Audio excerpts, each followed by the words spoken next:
Now, the greatest radio shows of all time. Suspense. The Shadow Node. Washington calling David Harding, counter-spy. Classic radio theater. The Great Gildersleeve. Fibber McGee and Molly. Dragnet. Gunsmoke. The Lone Ranger. Now, step back into our time machine with your host, Wyatt Cox. Good evening, friends of the Inner Sanctum.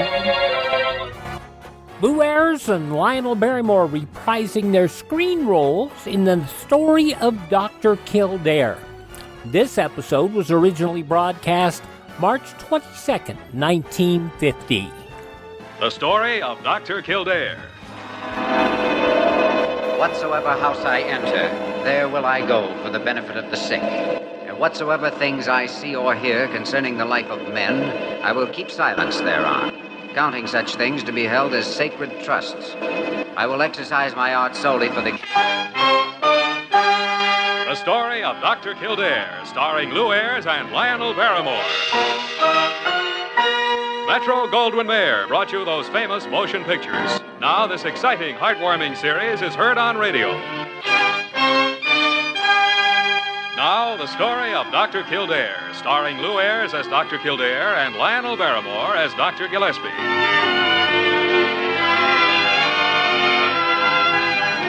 Blair General Hospital, one of the great citadels of American medicine.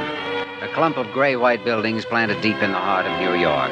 The nerve center of medical progress, where great minds and skilled hands wage man's everlasting battle against death and disease. Blair General Hospital, where life begins, where life ends, where life goes on.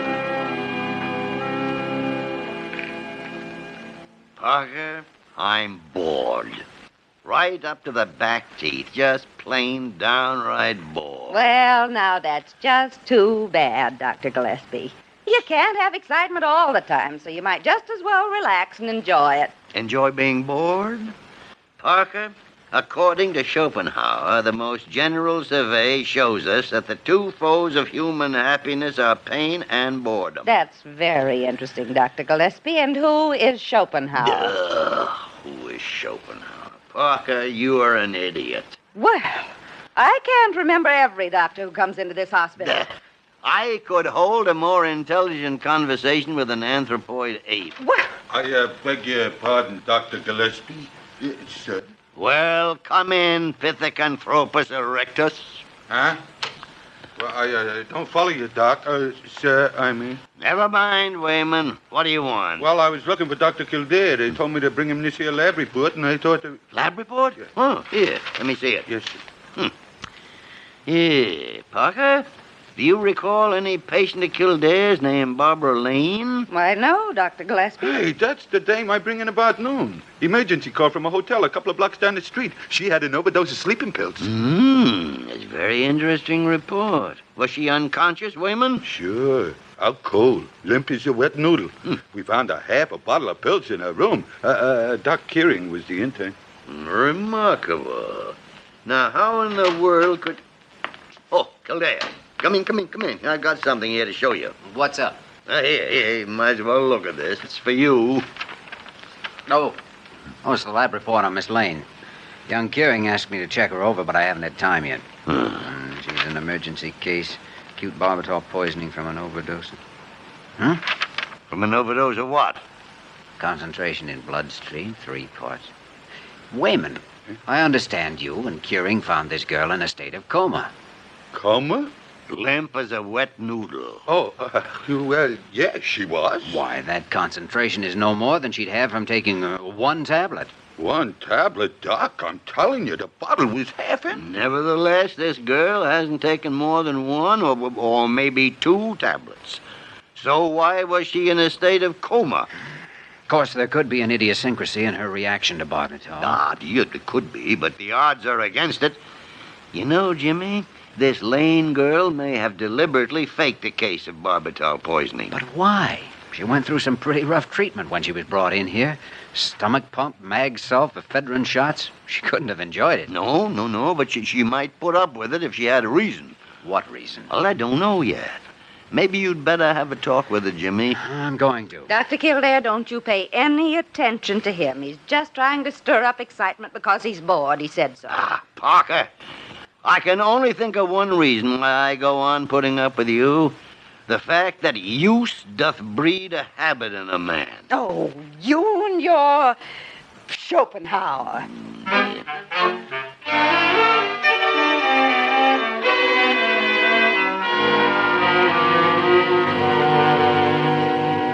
You know, when you come right down to it, Miss Lane, we don't know very much about you. No, I suppose you don't, Dr. Kildare. The hotel clerk said you registered the day before yesterday from Chicago. Now, that's all he knows about you. Except that one of the maids found you unconscious in your room around noon today. Yes, that's right.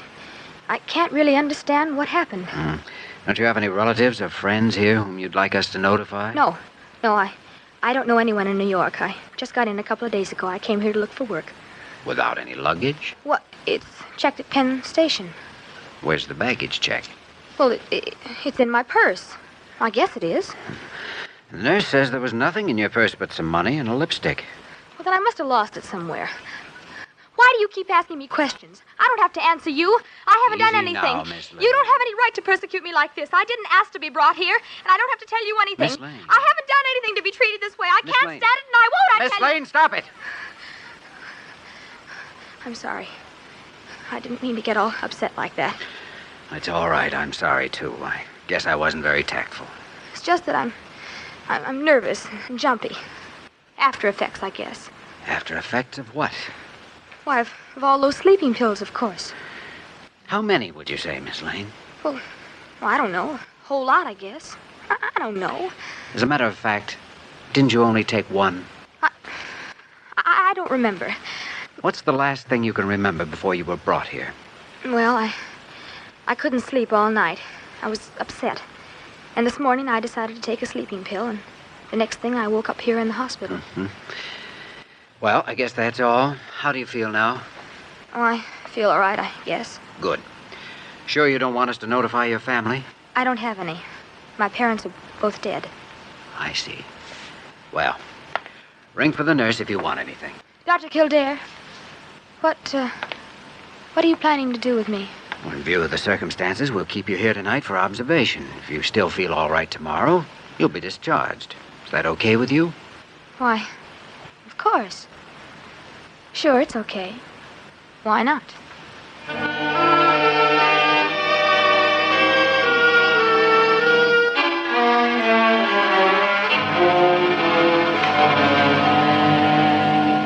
I can't understand Miss Lane's attitude, Dr. Gillespie. She's antagonistic, on guard, and she flies apart at the slightest pressure. That girl's up to something, Jimmy. Or she has been, and she's afraid she'll give herself away. Maybe so, and I still don't know any more about it than I did before I talked to her. Doesn't make any sense any way you look at it. Confound it, Jimmy. Ordinarily, I don't pay much attention to hunches, but there's something about this case that keeps nagging at the corner of my brain. Excuse me, Dr. Gillespie, but What is it, Nosy? I am not, and Oh, there's a Mr. Lane here to see you. Lane? Lane. That's the girl's name. Send him in, Parker. You may go in, Mr. Lane. She told me she didn't have any family. Good afternoon, gentlemen. Good afternoon. Sit down, Mr. Lane, sit down. Now what can we do for you? I came here to see my daughter Barbara, gentlemen. They told me downstairs that I'd better talk with you first. She is here, isn't she? Yes, she's here, Mr. Lane. Do you know the circumstances of the case? Yes. My agent had traced her to the hotel last night, and when I went there to get her this afternoon, the clerk told me what had happened. You see, gentlemen, my daughter ran away from home a week ago. Do you have any idea why she decided to come here to New York? Come to New York? She was in New York. I have an apartment at 271 Park Avenue. Well, your daughter seems to have quite an active imagination, Mr. Lane. Well, I must confess that I don't understand that girl, gentlemen. This isn't the first time she's run away, you know, and yet I've given her everything money can buy. By the way, this package, some clothes and things for Barbara, is it all right if I take them to her? Oh, sure. Parker! Yes, Dr. Gillespie? Show Mr. Lane up to 512, Parker. Of course. you'll come with me, sir. Thank you. Good afternoon, gentlemen. Yeah. And I'm sorry for all the trouble my daughter has caused. No trouble at all. Goodbye. Well, there goes the end of a good hunch. Jimmy, I'm not so sure. The girl found out her father had located her. She knew she was in for it, so she staged this act for sympathy. Seems to fit. Yes, but there's one thing that doesn't fit. That hunch of mine. And Jimmy, I've still got that hunch.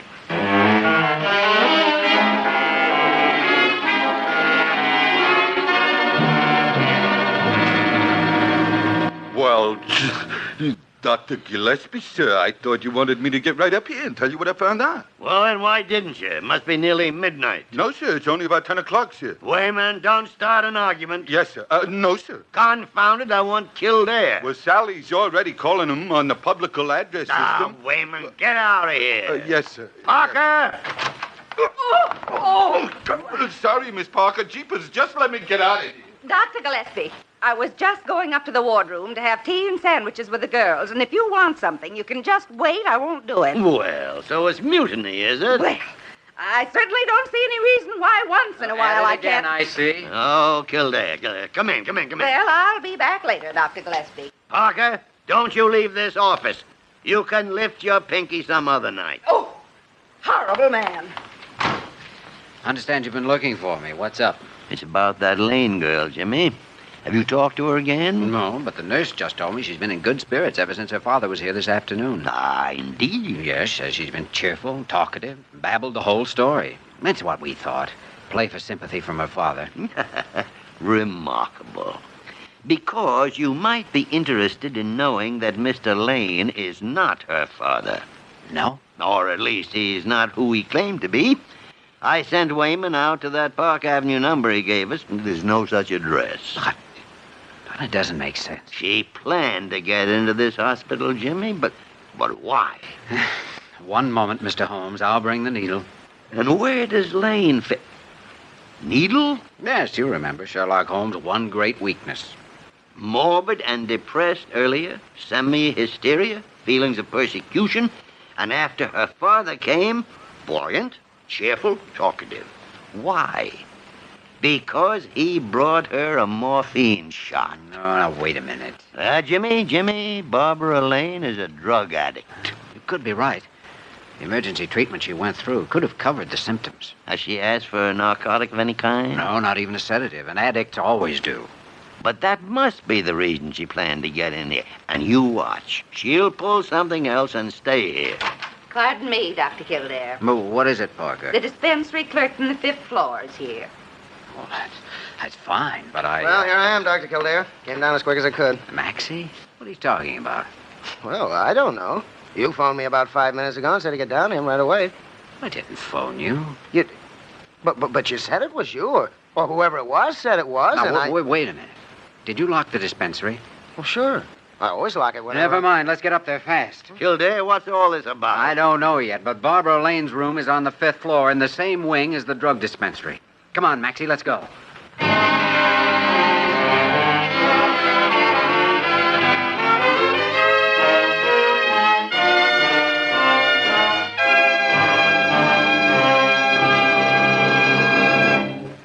March 22nd, 1950, the story of Dr. Kildare here on Classic Radio Theater with Wyatt Cox.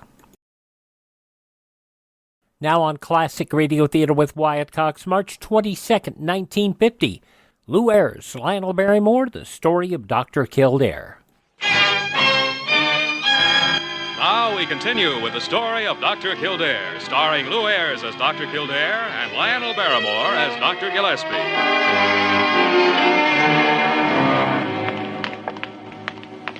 Well, the dispensary door's still closed, Dr. Kildare. Everything looks okay from here. I could be wrong, of course. Jeepers, boss, I can't get over it. A slick little doll like that being a hothead. Well, we'll soon know whether she's been here or not. Door's still locked. Yeah. Open it up, Maxie. Just a second. There. Everything seems to be in order. Better check the narcotics cabinet. Yeah, that's what I was saying. Locked tight. What a relief. I guess I better take a look inside just to make sure. Boss, you want I should go see if Dr. Gillespie found her in her room? No, wait a minute, Wayman. I want to see if... Dr. Kildare. Yeah? It's empty. Mm-hmm. There's no doubt now what she was up to. Wayman, get down to the first floor and block off the stairways. Okay, Doc. And don't let anyone up or down unless you know who they are. Gotcha, boss. Nobody goes neither way, even if it's over my dead body. How did she do it, Dr. Kildare? Both doors are locked, and I swear they haven't been forced. I guess it's that Papa brought her a set of skeleton keys, along with a morphine shot and some clothes. He must be the one who phoned me and said it was you. Yes, they seem to know our routine around here pretty well. They picked the one time in the evening when all the nurses were off the floor. How much stuff did you have in the cabinet? Full quarter. I refilled it right after I came on duty. Gosh, that's about $3,000 worth of morphine gone. It's worth over $100,000 to a peddler. They cut it about 40 to 1 on the black market. Only it's not gone yet, and it's not going to be. Well, I don't know. It looks to me like... The elevator operator said Barbara Lane hadn't come down. With Wayman there now, she's trapped somewhere up here. Maybe you'd better go down and help Wayman. Okay. And tell the night supervisor to warn all the nurses. I'll check with her after I see what Gillespie's found out.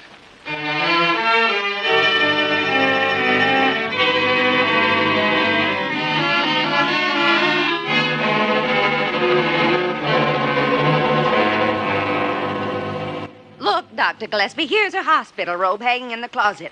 Why, she'll catch a death of cold, to say the least. Parker, you can drop that tone of outraged morality. The girl's fully clothed. That was what was in the package her alleged father brought her this afternoon. Well, I only thought that, after all, she... I know what you thought. I always do. 10 minutes before you think it. Well... According to the eminent philosopher, the fundamental fault of the female character is that it has no sense of justice.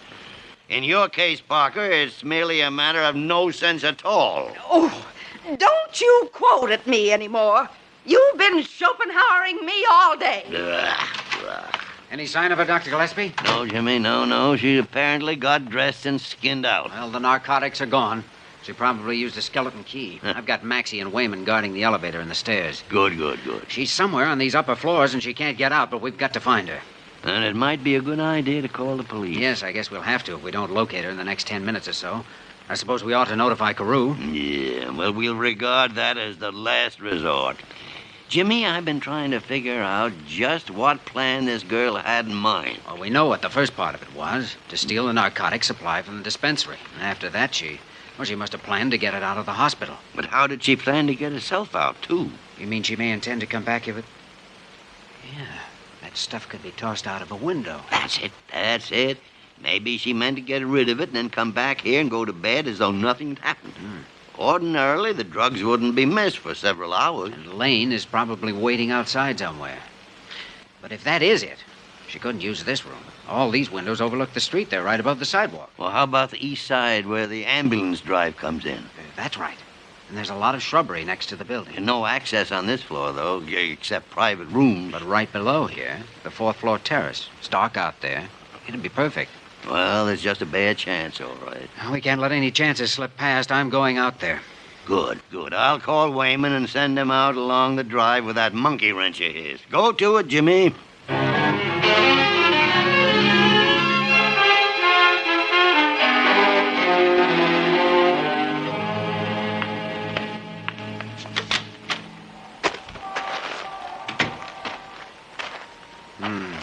Dark out here. Miss Lane? Who is it? Oh, there you are. Dr. Kildare! Ralph! Somebody's here! Watch out! I'm gonna throw it! Stop! Don't! There it comes! You little fool! Wayman, over to your left. He's there in the bushes. Yeah, boss, I see him. All right, you drop it. Stay back. Careful, he may have a gun. Well, it ain't gonna do him no good. Nice going, Wayman. Is he knocked out? Sure, Doc. Holding a marionette heavy. Well, get him over to the ambulance entrance and call the police and hang on to that package. Okay, boss. Just leave it there. Hey, look, the thing! What are you trying? Hey, Miss Lane, get down off that parapet. Don't come any closer. I'll jump if you do. Miss Lane, you wouldn't. What have I got to lose? Well, your life. Is that all? You don't know very much, do you? I know that you're a drug addict, if that's what you mean, and I know it isn't your fault. Tell that to the cops. See if they believe it. I think they'll consider it at least, especially if I stand by you, and I will. I have a great deal of sympathy for a drug addict, Miss Lane, and I know this man who posed as your father was probably your source of supply. That's right, as well as my boss. Yes, a peddler can always give orders to an addict who has to depend on him. You're so wise, Doctor. And maybe you know everything that can mean. For one thing, it probably means he forced you into helping him with his theft tonight. Oh, I've seen a lot of addicts, Miss Lane. I've cured a lot of them, too. How noble of you. And now you're all for saving poor, innocent little me. You fool. I'm 19 and I've been on the stuff for 3 years. Well, what of it? If you're willing to cooperate with me, I'll... Dr. Kildare, I've warned you. If you come any closer, I'll jump. All right. I'll stay where I am, but please listen to me. Kildare? Over here, Dr. Gillespie. Make him stay back, too. I'm warning you. She's up on the parapet, threatens to jump. Think she'll do it, Jimmy? She will if she gets excited. Any ideas? No, keep her talking. Well, what's the plan, boys? Aren't 2 doctors a match for one lousy hophead? I think that's your own title. I wouldn't call you that. No? March 22nd, 1950, The Story of Dr. Kildare on Classic Radio Theater with Wyatt Cox. The conclusion follows these messages from your favorite station.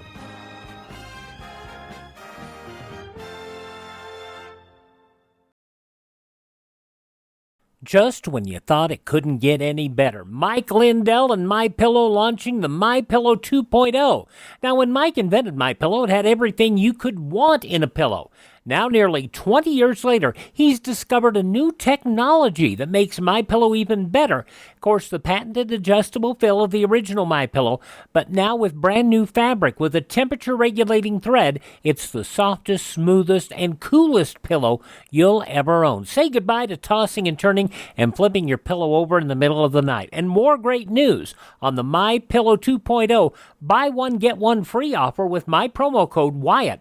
MyPillow 2.0 is 100% made in the USA, 10-year warranty, 60-day money-back guarantee. Go to MyPillow.com, click on the radio podcast square to receive the MyPillow 2.0 buy one, get one free offer. Use my promo code Wyatt or call 1-800-928-4715.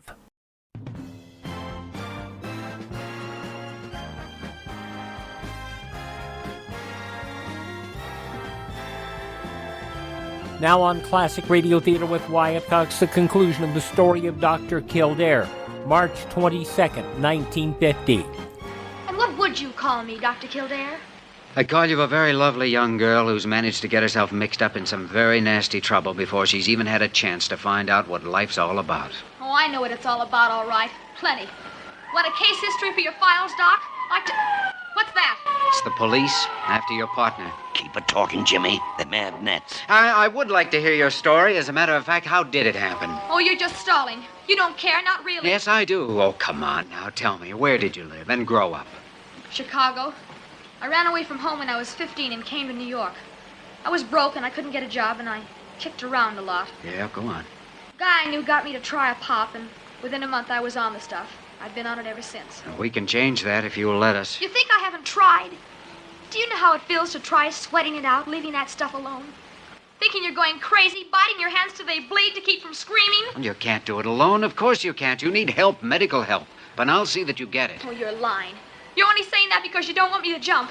Because you want to turn me over to the cops. Confounded crazy kid. It's no use. You're like everybody else, and you're lying. That's what you're doing. Whatever we do, it's got to be fast. I won't listen anymore, because you don't mean it. Sometimes you can hit their vanity. I don't know. You want to trick me and fool me like everybody else. Miss Lane, you listen to me for just one moment now. I won't. Afterward, you can go ahead and kill yourself if you want to. But have you ever seen the body of one who's jumped off a building? What are you talking about? Bones break up and it smashes like a piece of ripe fruit. And the face never looks like a face anymore. Your face is very pretty the way it is now. Stop that. Stop talking like that. And another thing, we're not very high up here, you know, and it's about an even chance you'd go on living with your face all smashed up. Stop it. I won't listen to you. Stop saying those things. I don't know, Jimmy. It's 50-50. Miss Lane, if you'll step down off that parapet and trust me, I'll see you through this, and I'll ask the court to be given your parole. And then if you're willing to cooperate with me, I'll cure you. On my oath as a doctor and by everything in this world I believe in. I promise you that. Now, what about it? Come on, will you take a chance? If only I could. Tarnation, she's going to jump. No, she can't. She can't. I'll take that chance, Dr. Kildare. Good.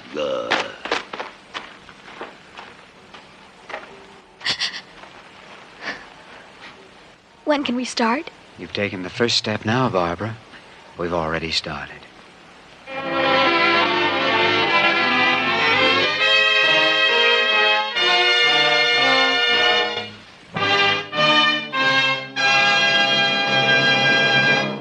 guess I forgot to mention it, Dr. Gillespie. I had a letter this morning from Bradley up at White Hill Sanitarium. Oh, yeah? And how is the Lane girl, Jimmy? Very enthusiastic about her. Calls her that courageous little Lane kid. She's apparently still determined to fight it out. Good. I think she'll make it, too. Those first 2 weeks are the hard ones. Oh, I hope she makes it. Caught by the drug habit at her age. Beaten before she even had a chance. Yeah, same old story. Just this once for a thrill. If they only knew the penalty before they started. But Dr. Gillespie, something terrible has happened. oh, well, what's Carew done now, Parker? No, it has nothing to do with Dr. Carew at all. It's your watch that I was supposed to take to the jeweler's last month. I just found it in my desk. I'd forgotten all about it. Jimmy, we have here a living proof of a very interesting biological fact. Oh, what's that? That the human organism is capable of surviving without a brain. Oh, what? Do you deny that you're a nincompoop? Well, I've just been waiting for the next time you insulted me like this. And I would like to inform you that intellect is invisible to the man who has none. Well, by the great horn spoon. Where'd you find that? Why, Dr. Gillespie, don't you remember? That's from Schopenhauer.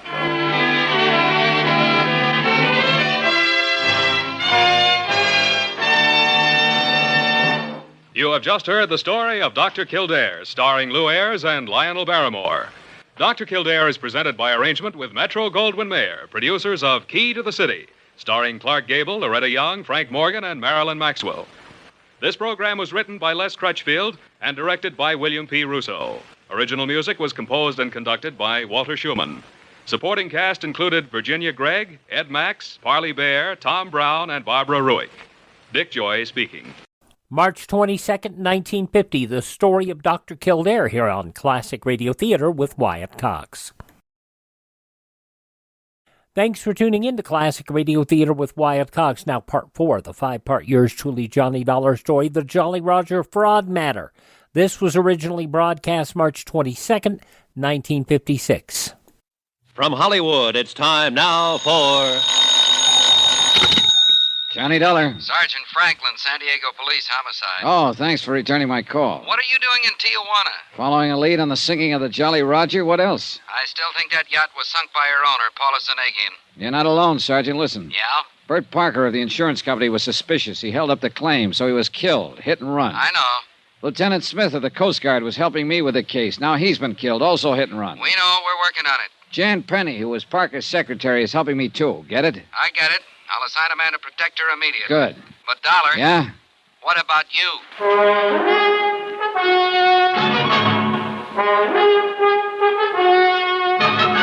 Tonight and every weekday night, Bob Bailey in the transcribed adventures of the man with the action-packed expense account, America's fabulous freelance insurance investigator. Yours truly, Johnny Dollar.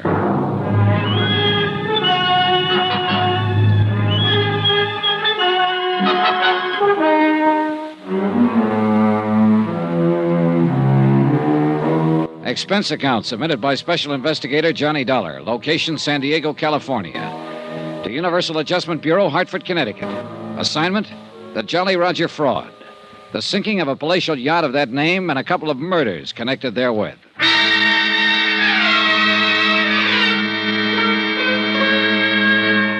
I thought I was going to Southern California for a vacation.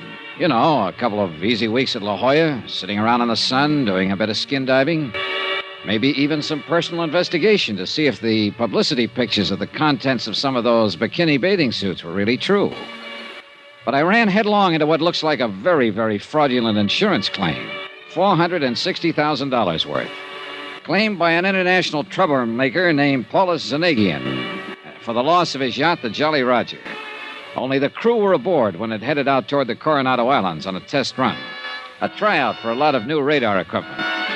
After a big explosion that caused the Jolly Roger to burn and sink, only one man came back. I told what I knew about him to Sergeant Franklin at San Diego Police Headquarters. And then the poor lad died there in the hospital in Tijuana, huh? Yeah, but not until he told the senior medico a couple of things that make me surer than ever that the owner, this Paula Zanagian, planned the explosion and sinking. Evidently, Sergeant, the captain took a time bomb on board. And let himself get blown up with a yacht? Now, look, Dollar. No, not that easy.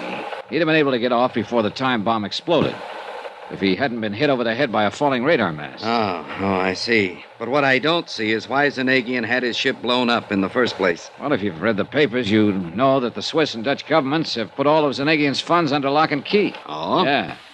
In spite of the millions Zanagian has made off his international arms smuggling rackets, his fomenting of revolutions among the smaller countries, he suddenly found himself without enough money to get over there and do whatever is necessary to free his money. Somebody finally caught up with this international racketeer. That's right.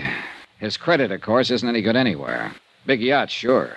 But he didn't have enough money to pay his way back to Europe.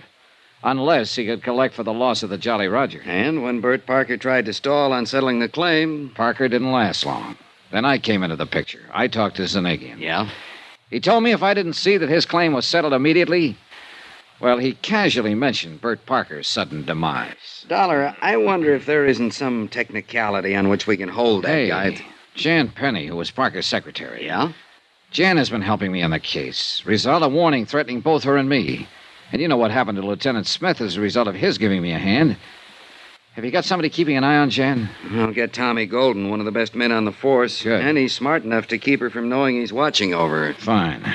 Things have happened so fast since I got here that I haven't had time to check thoroughly with her on the background of the whole case. Well, it really shouldn't be too disagreeable a job, Dollar. Huh? I've seen her. What's your next step? Well, first, what progress have you made in finding out who ran down Lieutenant Smith? Same story we got when your friend Bert Parker was run down and killed. Yeah? The few witnesses just weren't on the ball. In each case, it was a black Buick sedan, 54 or 55. Nobody saw a license plate. You mean there was none on the car? Apparently not. Traffic Division's going to have something to answer for. Unless the license plates were hidden just during the time of the... Well, murders is probably the right word. Possible, probable. So forgive your traffic detail. Needless to say, we're checking every public garage in town and every car in the streets, but beyond that... Dollar, we're just as sure as you are that Zanagian himself is behind all this. He's not only a man, he's an international organization. Oh, brother, don't tell me. For all I know, you're one of his boys. Oh, now, wait a minute. He's known every move I've made since I got here, almost before I've made it. When he met me outside Coast Guard headquarters and tried to stop me from going down to Tijuana, I thought, heaven help me, that maybe Lieutenant Smith was one of his boys, until Smith was killed. He's had somebody on my tail every minute since I hit this town of yours. I'm sure of it. But I can't spot him. Dollar. Yeah? We feel the same way about Zanagian that you do. We know that wherever he goes, he has... Well, it sounds corny, but call them henchmen hanging around with him. Maybe it's just one or two, or maybe it's a dozen. And we've tried to spot him, but no luck. Certainly none of the crew of the Jolly Roger were among them, or he wouldn't have let him get blown up. Or maybe he doesn't have any little helpers. Maybe he does everything himself. You know, it's funny you should say that. It was he himself who took out the policy on the Jolly Roger. It was he who personally made the claim. It was he who drove his car around to meet me at Coast Guard headquarters. As a matter of fact, it was... That's impossible. Can you tell me why? Oh, because he alone couldn't have known about my coming out here, my every movement. He'd be crazy to drive the hit-and-run cars that killed Parker and Smith. And after all, there were a couple of husky characters standing around quietly in the corners of his penthouse suite when I called on him. One of them 6'2", black hair, and a scar from his right ear nearly to his chin? Yeah. He's been watched every minute he's been out of Zanagian's hotel room ever since they got here. A short, heavy-set, wormy little man. That's right. Him, too. We got nothing on him. Except that we know they're working for Zanagian. What's your next move, Dollar? Oh, if I had any sense, I'd do what I came out here to do. Have myself a vacation over in La Jolla. Forget this whole thing. Let the insurance company pay the claim on the Jolly Roger. Let Zanagian get out of the country and forget it. You'd be able to forget the threats on your own life, Dollar? Yeah, and I'd be able to... Hey, wait a minute. What about Jan Penny? I told you I'll have a man looking after her. Oh, yeah. Well, I guess the best thing I can do is take her over to Bert Parker's office, have her open the files, and see if I can find something there to get to work on. Incidentally, Dollar, she drives a black Buick. I hate to say it, Sergeant. Have you checked it out?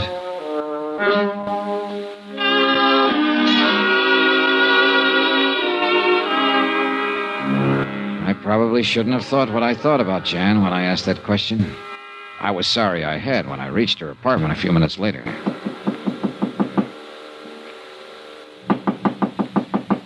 Who is it? Johnny Dollar. Johnny, I'm so glad. I was worried about you. Has something happened, Jan? I was worried about you, that's all. When you told me you were going down to Tijuana alone, well, I was worried about you. Oh, thanks. Hey, look, Jan, let's get down to business.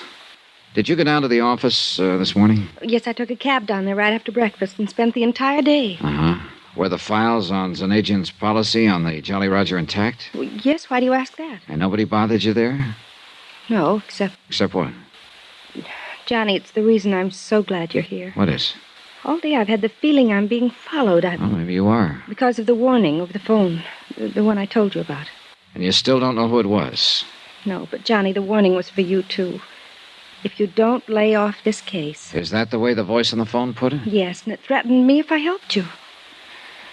Look, Jan, you want to back out while you're still in one piece? You know what happened to Bert Parker when he tried to buck Paulus as an agent?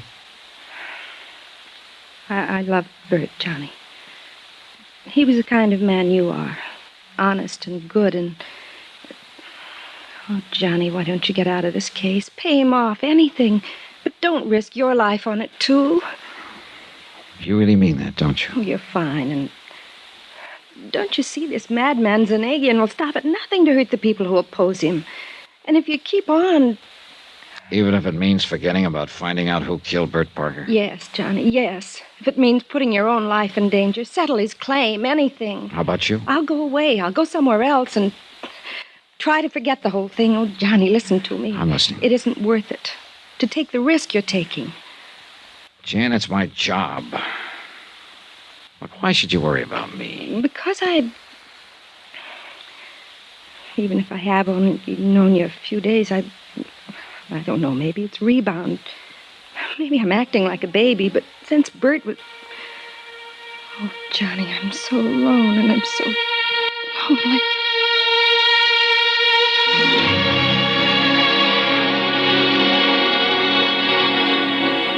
Jan was a very pretty girl. Soft, warm, lovely. We had a drink or two and talked about a lot of things. The kind of things I'd planned to talk about to some charming girl on a vacation I'd planned but wasn't having here in Southern California. I might even have forgotten about cleaning up the case and going on to La Jolla. Why don't you make the company pay them off, Johnny? Forget it. So you and I won't be in danger from this man. Suspicion. Why can't a guy relax and enjoy a situation like... Jan. Come on, honey. Look out, will you?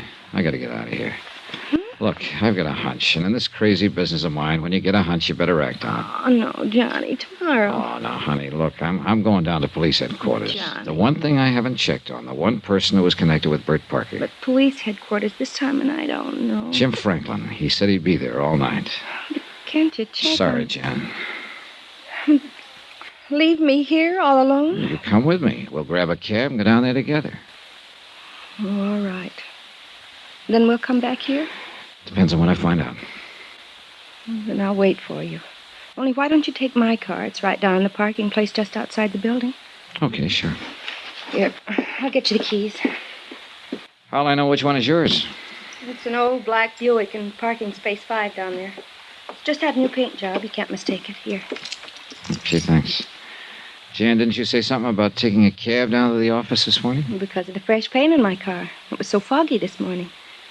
I wanted it looking nice in case you wanted to use it. Ah, you're a rascal. See you later.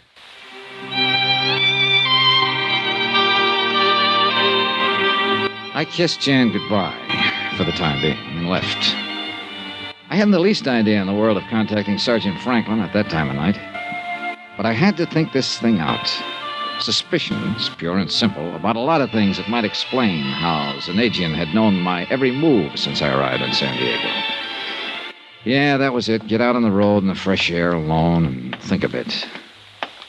The black Buick was parked in the lot in Space 5, all shiny in its new coat of paint. Yeah, new paint that might cover up any marks a hit-and-run killer made. I was about to close the door, turn the switch, and take off when I noticed that somebody, the car painter perhaps, had left the hood open. I stepped around to the front of the car to slam it down when my guardian angel, or whatever it is, told me to take a good look inside. I'm glad I did. Glad I'd noticed the hood partly open. That I hadn't turned on the key. because wired to the ignition was a bomb that would have blown me to kingdom come.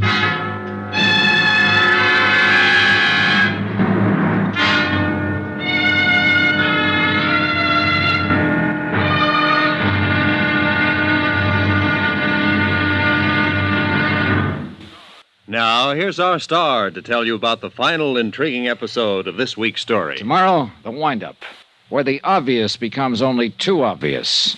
Join us, won't you? Yours truly, Johnny Dollar.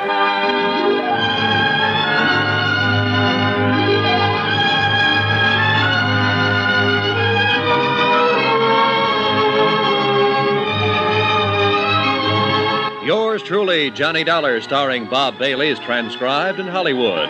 It is produced and directed by Jack Johnstone, who also wrote tonight's story. Be sure to join us tomorrow night, same time and station, for the next exciting episode of Yours truly, Johnny Dollar. Roy Rowan speaking.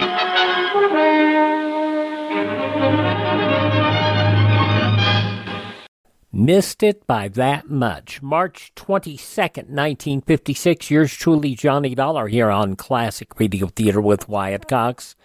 The wind-up is going to be something else, I got a feeling. And a reminder that Ted at RadioMemories.com has all the Yours truly, Johnny Dollar shows available for you on cassette, CD, or on flash drive for your computer. Contact Ted at RadioMemories.com. That's RadioMemories.com. Thank you so much for tuning in. Support this radio station, support the advertisers, and thank the station. Their kindness and courtesy allow us to be with you each and every time you roll around here on your favorite station. Miss a day, you don't have to miss a single show. All of our shows are available at classicradio.stream. That's classicradio.stream. Stream our shows on demand. Learn about building a classic radio collection of your own. You can contact me there, find our social media links. And if you'd like to support our program, you can buy me a coffee. The Buy Me a Coffee money helps us to acquire additional classic radio programs and helps us keep our distribution links up and running. Classicradio.stream. Tell all your friends the great radio shows are right here at this spot on the dial. Classic Radio Theater with Wyatt Cox on your favorite radio station.